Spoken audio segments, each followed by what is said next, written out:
If you haven't seen Endgame already by the time this video is up, you need to see it by Monday if you don't want to be spoiled by Marvel and everybody involved with the film. Let's talk about why the spoiler ban is lifting on Monday, why this is important, and what this means. So spoilers come out left and right, of course, before the movie, after the movie. You can't ignore them. And a lot of people are in the mindset that you had to have seen the movie in the first weekend if you really cared. And that's kind of a little off, I would say, because there's doctors and stuff, they work on weekends, sometimes they can't get out, and luckily a lot of people have been pretty good with keeping spoilers away.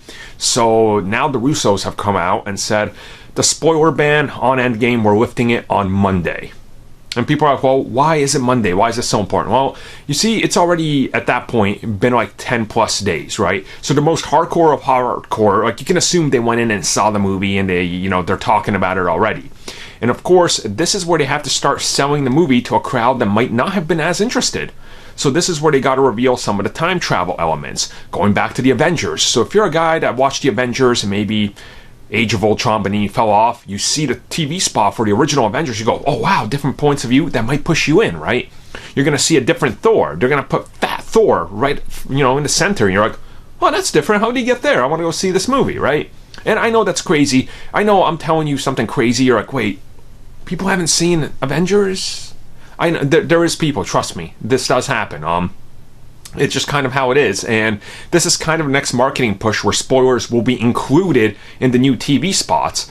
At the same time, the next trailer for Spider-Man is about to drop, and we know that trailer was pulled because it was supposed to come out before Endgame because it had a massive spoiler.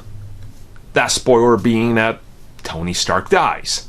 That's going to be in the spots. So, you kind of have to just be understanding that they gave you about a week and a half to see the movie. If you haven't seen it, they're assuming you don't care about spoilers, and it's also the marketing team going, well, we gotta boost these numbers differently. We gotta focus on the action set pieces now. So when you see that giant Avengers assemble and Captain America holding Mjolnir, that might not have sold us because we were sold on the movie not knowing anything.